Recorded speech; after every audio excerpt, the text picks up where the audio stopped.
칼날이 궁궐을 찢던 새벽 그는 그녀의 이름을 불렀다. 사랑은 끝났을까 아니면 시작이었을까? 여러분, 오늘 들려드릴 이야기는 어떤 사극보다 드라마틱하고 가슴 아픈 이야기예요. 1866년 3월 경복궁에서 역사상 가장 파란만장한 부부가 탄생했거든요. 16세의 민씨와 15세의 고종이 왕실 예법에 따라 운영궁과 경복궁에서 혼례를 올렸어요.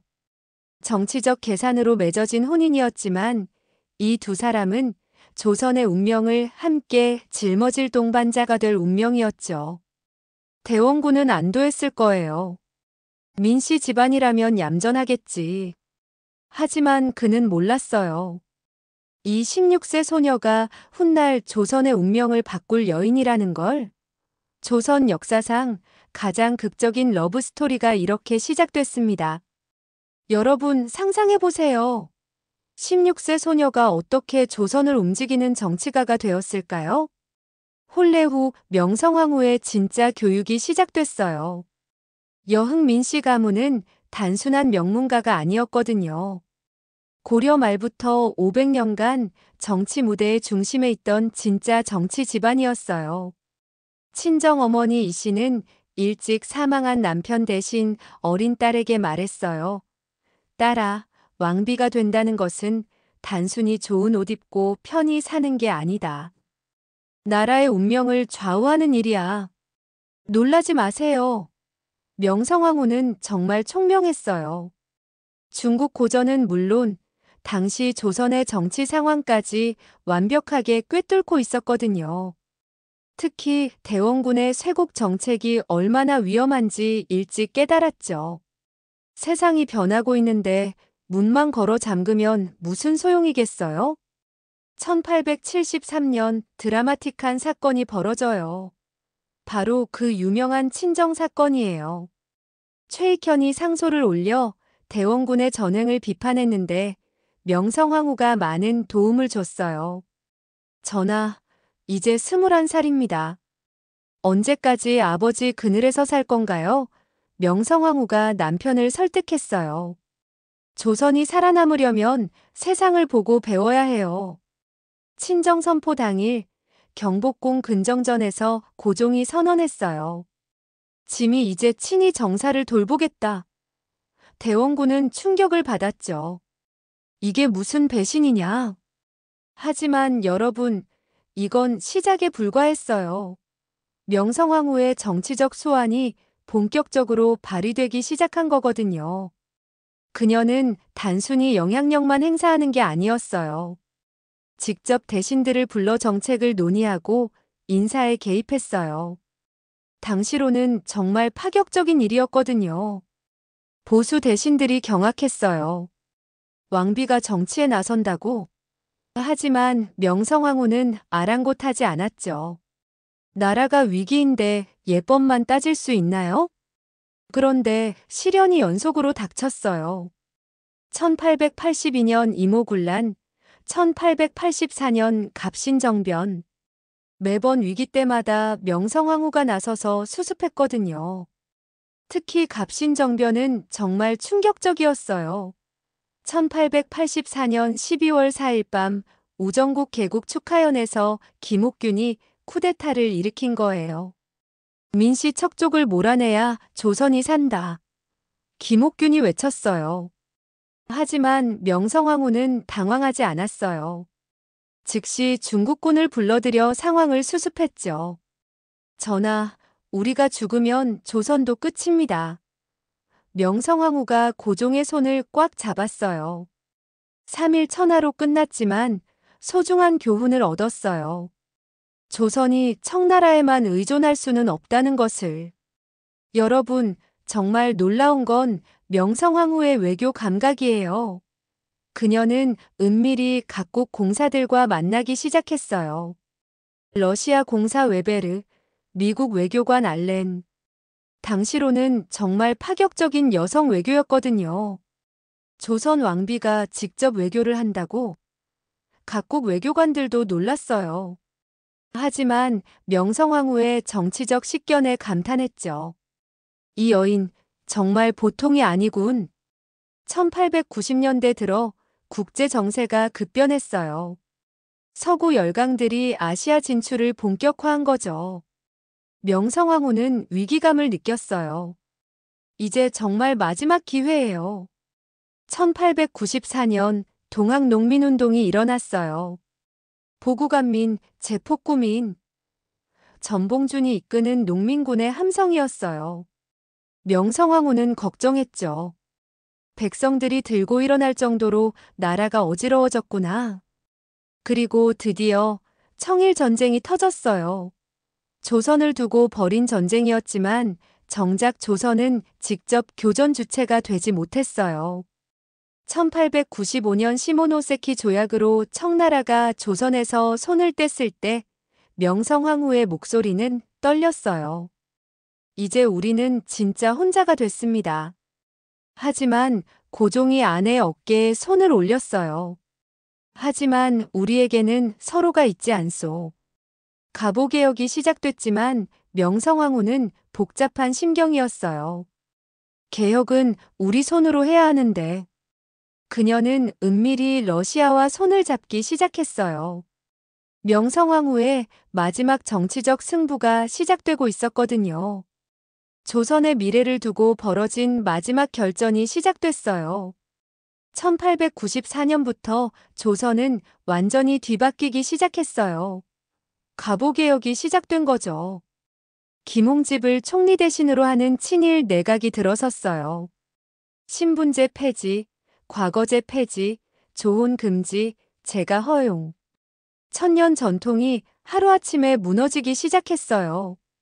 공문서는 국문을 본으로 하되 한문 번역 및 국한문 혼용이 병행되기 시작했어요.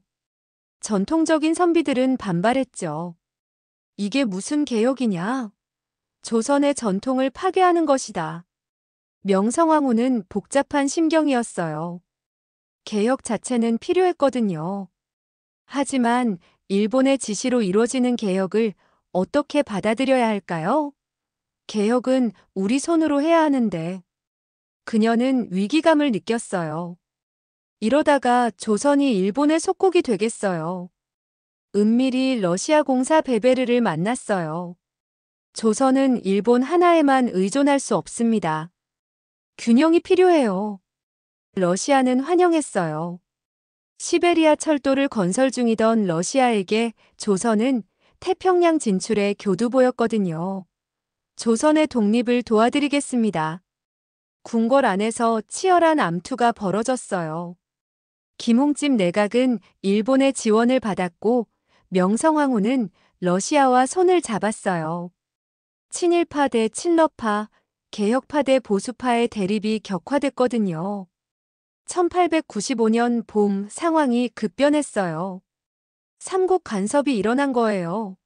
러시아, 독일, 프랑스가 일본에게 랴오둥 반도를 청나라에 돌려주라고 압박했어요. 일본은 어쩔 수 없이 굴복했죠. 보셨죠? 일본도 완전하지 않아요. 명성황후는 기회를 놓치지 않았어요. 친러파 대신들을 등용하기 시작했어요. 이완용, 이윤용 등이 정계에 등장했거든요. 하지만 일본도 가만히 있지 않았어요. 새로 부임한 미우라고로 공사는 강경파였어요. 조선의 개혁을 방해하는 세력을 제거해야 한다. 그가 말하는 방해 세력은 바로 명성황후였어요. 여름부터 음모가 구체화됐어요. 일본은 대원군을 끌어들이기로 했거든요. 대원군 역시 며느리에 대한 불만이 컸어요. 저 여자 때문에 나라가 망하고 있다. 두 세력의 이해관계가 맞아떨어진 거죠. 8월 긴장이 고조됐어요. 훈련대와 시위대 사이에 무력 충돌이 벌어졌어요. 훈련대가 시위대를 해산시키려 한 거예요. 명성황후는 즉각 대응했어요. 친러파 대신들을 소집하고 시위대를 강화했어요. 우리가 물러서면 조선이 끝납니다. 그녀의 목소리는 떨렸지만 의지는 확고했어요. 전하, 이제 마지막 승부입니다. 명성황후는 남편에게 말했어요. 우리가 이기지 못하면 조선은 일본의 것이 됩니다. 고종도 각오했죠. 그렇죠. 우리가 마지막 보루요. 9월 상황은 더욱 험악해졌어요. 일본군 고문관들이 조선군 훈련을 핑계로 서울에 집결했어요. 대원군도 인천에서 은밀히 서울로 올라왔고요. 불길한 기운이 궁궐을 감쌌어요. 궁녀들조차 느꼈어요. 마마, 요즘 궁궐 분위기가 이상해요. 명성황후는 웃으며 대답했지만 마음은 무거웠어요. 괜찮다. 우리에게는 러시아가 있지 않느냐. 고종은 불안해했어요. 정말 괜찮겠소? 일본이 무슨 짓을 할지 모르겠소. 명성황후는 남편을 안심시켰어요. 걱정 마세요. 러시아가 우리를 도울 거예요. 하지만 그녀도 몰랐어요. 일본이 얼마나 극단적인 선택을 할 준비가 되어 있는지를. 10월 8일 운명의 새벽이 다가오고 있었어요. 을미사변 이후 일본은 더욱 노골적으로 나왔어요. 김홍집 내각을 완전히 조종하며 강력한 친일 정책을 밀어붙였어요. 그리고 드디어 1895년 11월 15일 충격적인 명령이 내려졌어요. 단발령이었어요. 상투를 자르라. 조선 남자들의 상징인 상투를 자르라는 명령이 내려진 거예요. 여러분 상상해보세요. 을미사변으로 명성황후가 시해당한 지 불과 2개월여 만에 일본이 주도하는 김홍집 내각이 이런 명령을 내린 거예요. 백성들의 분노는 하늘을 찔렀어요. 전국에서 얼마나 큰 반발이 일었을까요? 조상에게 받은 몸을 훼손할 수 없다. 춘천에서는 수천 명이 걸기했고 안동에서는 의병이 일어났어요. 심지어 서울 시민들도 거리로 뛰쳐나왔어요. 최익현이 외쳤어요. 내 목은 자를 수 있으나 내 머리카락은 자를 수 없다. 이것이 바로 유림의 격분을 보여주는 상징적인 외침이었어요. 고종은 일본의 강압에 못 이겨 태자와 함께 단발을 했어요. 하지만 이는 도리어 역효과를 가져왔어요. 백성들은 이런 기만적인 술책에 더욱 반감을 가지게 됐거든요. 을미사변과 단발령, 이 두 사건이 합쳐져 전국 각지에서 을미일병이 일어났어요. 제천의 유인석, 이천의 김하락, 강릉의 민용호, 안동의 권세연. 의병장들이 곳곳에서 봉기했어요. 외놈들이 왕비를 죽이고 이제는 우리 전통마저 파괴하려 한다. 민심은 완전히 등을 돌렸어요. 일본에 대한 적개심이 폭발한 거였어요. 하지만 이 모든 비극의 시작은 바로 약 2개월 전 그 참혹한 새벽이었어요. 을미사변으로 조선의 마지막 희망이 꺾이고 단발령으로 백성들의 분노가 폭발했을 때 고종은 마침내 최후의 카드를 꺼낼 준비를 하고 있었어요. 아관파천. 조선의 왕이 외국 공관으로 피신하는 전무후무한 사건이 바로 눈앞에 다가와 있었거든요. 여러분, 이제 조선 역사상 가장 비극적인 이야기를 들려드려야 해요. 아관파천에 그 사건이 일어날 수밖에 없었던 1895년 9월 경복궁 건천궁에는 정말 불길한 기운이 감돌고 있었어요. 명성황후는 잠을 이루지 못했거든요. 최근 들어 일본 측의 압박이 노골적으로 변했거든요. 마마, 요즘 밤마다 궁궐 주변을 도는 수상한 자들이 있다고 합니다. 상공의 보고에 명성황후는 직감했어요. 무언가 큰일이 벌어질 것이라고. 새로 부임한 미우라 고로공사는 정말 달랐어요. 군인 출신인 그는 외교보다는 무력으로 문제를 해결하려 했거든요. 조선의 칠러파를 제거해야 한다는 발언이 조선 조정에 알려졌을 때 모든 사람이 섬뜩함을 느꼈어요. 명성황후는 마지막까지 저항했어요. 9월 말 그녀는 칠러파 대신들을 비밀리에 소집했어요. 일본이 우리를 제거하려 합니다. 모든 준비를 갖춰야 해요. 이완용이 물었어요. 마마, 혹시 몸을 피하시는 게... 하지만 명성황후는 고개를 저었어요. 내가 도망치면 조선이 끝납니다. 10월 5일 대원군이 은밀히 인천에 도착했다는 소식. 명성황후는 섬뜩함을 느꼈어요. 시아버지가 이 시점에 분명 일본과 손을 잡았을 거야. 10월 7일 저녁 일본 공사관에서 마지막 회의가 열렸어요. 미우라고로가 일본 낭인들에게 지시했어요. 내일 새벽 조선의 개혁을 방해하는 세력을 제거한다. 1895년 10월 8일 새벽 5시 운명의 시간이 다가왔어요. 여러분 상상해보세요. 광화문에 나타난 60여 명의 무리를 미우라가 주도한 일본 낭인들과 대원군의 수행원들이었어요. 대원군께서 황공하신다.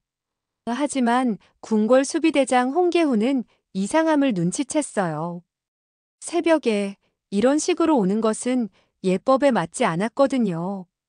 건천궁 오코루에서 명성황후가 급히 잠자리에서 일어났어요. 이건 보통 일이 아니야.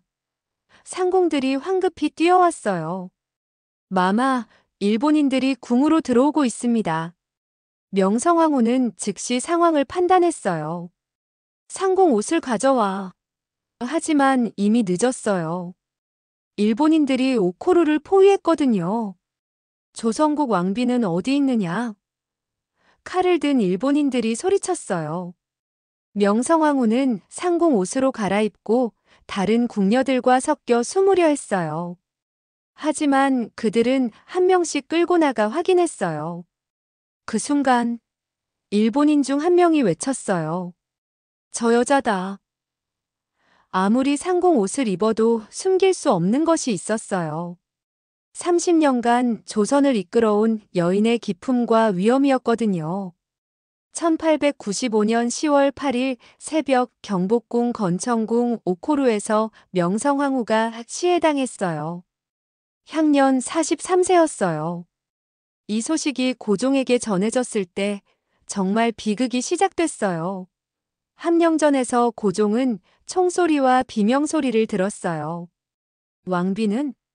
왕비는 어디 있소? 고종의 절규가 궁궐에 울려 퍼졌어요.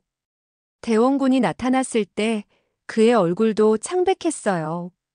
이런 참극이 벌어질 줄은 몰랐던 거예요. 아들아, 이제 내가 다시 정치를 맡겠다. 하지만 고종은 듣지 않았어요. 30년을 함께한 아내를 찾는 간절한 마음뿐이었거든요. 전국 각지에서 반일 감정이 폭발했어요. 외놈들이 왕비를 죽였다. 의병이 곳곳에서 일어났어요. 호남 지역을 중심으로 대규모 봉기가 벌어졌거든요. 고종은 깊은 절망에 빠졌어요. 아내를 잃은 슬픔, 일본에 대한 분노. 내가 왕비를 지켜주지 못했구나. 매일 밤 잠들지 못했어요. 1896년 1월 드디어 탈출 계획이 구체화됐어요. 이완용, 이범진 등이 비밀리에 고종을 찾아왔어요. 전하, 이곳에 계시면 위험합니다. 2월 11일 새벽 역사적인 아관파천이 실행됐어요. 고종과 세자 순종이 비밀리에 러시아 공사관으로 피신한 거예요. 조선의 왕이 외국 공관에서 1897년 2월 20일까지 정무를 집행하는 전무후무한 치욕이었어요. 이제는 정말로 다른 나라 보호를 받아야 하는구나. 하지만 고종은 포기하지 않았어요. 왕비의 원수를 갚겠다.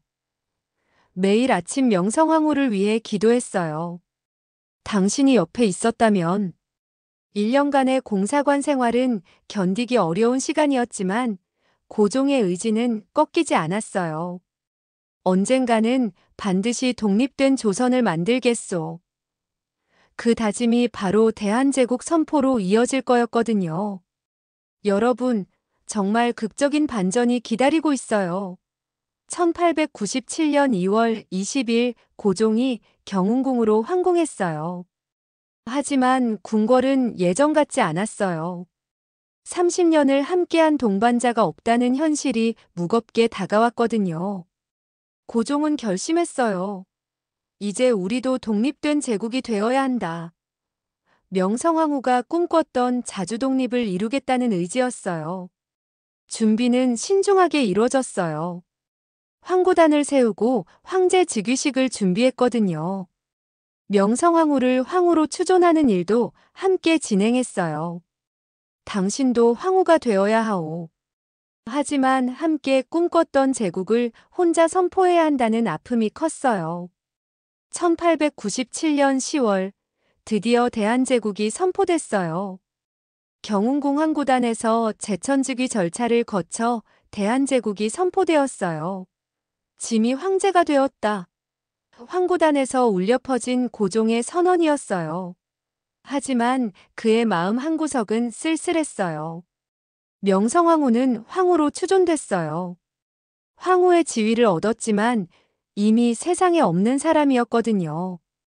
고종은 매일 그녀의 혼령에게 보고했어요. 당신의 꿈이 이루어졌소. 광무개혁이 시작됐어요. 1898년 한성전기회사 설립, 1899년 전차운행, 전등점 등 국내부 투자와 외국 기술 협업의 성과였어요. 광무양전 사업과 지계 발급으로 근대적 토지 소유권을 확립했어요. 우리 힘으로 하는 개혁이요. 고종은 자부심을 느꼈어요. 가보개혁과는 달리 주체적인 개혁이었거든요. 교육개혁도 활발했어요. 특히 여성 교육에도 관심을 기울였어요. 왕비가 원했던 것이요. 하지만 국제 정세는 여전히 험악했어요. 1904년 러일 전쟁이 터졌어요. 또다시 조선 땅에서 벌어지는 열강의 전쟁이었거든요. 고종은 중립을 선언했지만 일본은 무시했어요. 일진회 같은 친일 단체들이 활개를 쳤어요.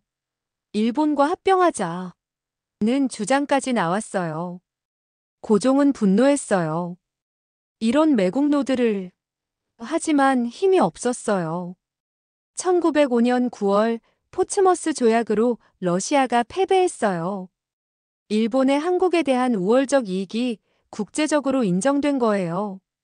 이제 조선에서 일본을 막을 나라는 없었어요. 고종은 절망했어요. 명성황후가 있었다면. 11월 17일 을사늑약이 강제 체결됐어요. 1906년 통감부가 설치되고 이토 히로부미가 초대 통감이 됐어요. 외교권을 잃은 대한제국은 이름뿐이었어요. 그날 밤 고종은 혼자 눈물을 흘렸어요. 황제가 되었지만 나라를 지키지 못했구나. 30년 된 부부였지만 이제야 그녀의 소중함을 절실히 깨달았어요. 1907년 고종은 마지막 카드를 꺼냈어요. 헤이그 특사 사건이었어요. 을사늑약의 무효를 국제사회에 호소한 거예요. 이준, 이상설, 이휘종을 네덜란드로 보냈어요. 세계에 우리의 억울함을 알려야 한다. 명성황후의 원수를 갚고 대한제국의 자주권을 되찾겠다. 이것이 고종의 마지막 희망이었어요. 하지만 국제사회는 냉담했어요. 결과는 참혹했어요. 일본은 고종을 황제 자리에서 끌어내렸어요. 1907년 7월 19일 강제 퇴위였어요.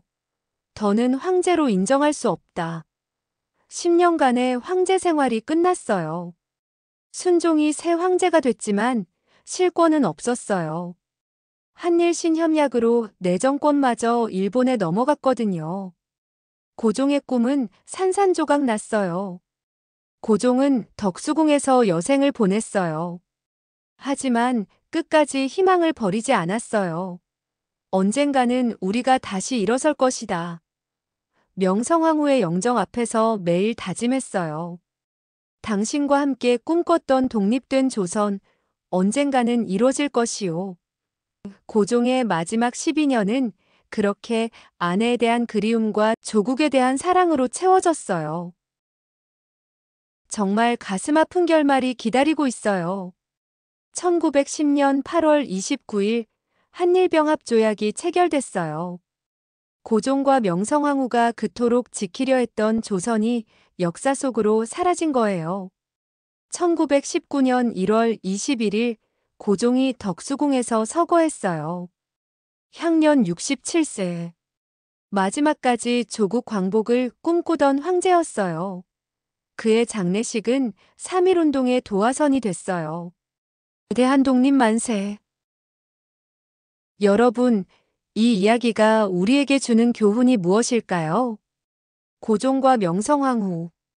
그들의 사랑은 완벽하지 않았을지도 모르지만 나라를 위한 그들의 헌신은 진실했어요. 제국은 무너졌지만 조선을 지키려던 그들의 의지는 역사 속에 영원히 남았거든요. 지금도 홍릉에 가면 두 사람이 함께 잠들어 있어요. 을미사변으로 일찍 떠난 명성황후와 12년 후 외롭게 세상을 떠난 고종. 죽어서도 함께 홍릉에 합장되어 영원히 함께하고 있습니다. 하지만 여러분, 그들의 사랑은 끝나지 않았어요. 조선을 지키려던 그 마음, 서로를 향한 그 마음이 바로 우리가 기억해야 할 진짜 사랑이거든요. 둘의 사랑은 약했지만 서로를 지키려는 의지는 제국보다 강했다. 오늘 이야기가 여러분 마음에 깊이 남았으면 좋겠어요. 사랑하는 사람이 있다면 지금 당장 그 마음을 전해보세요. 고종처럼 너무 늦기 전에 말이에요. 오늘도 함께 해주셔서 감사합니다.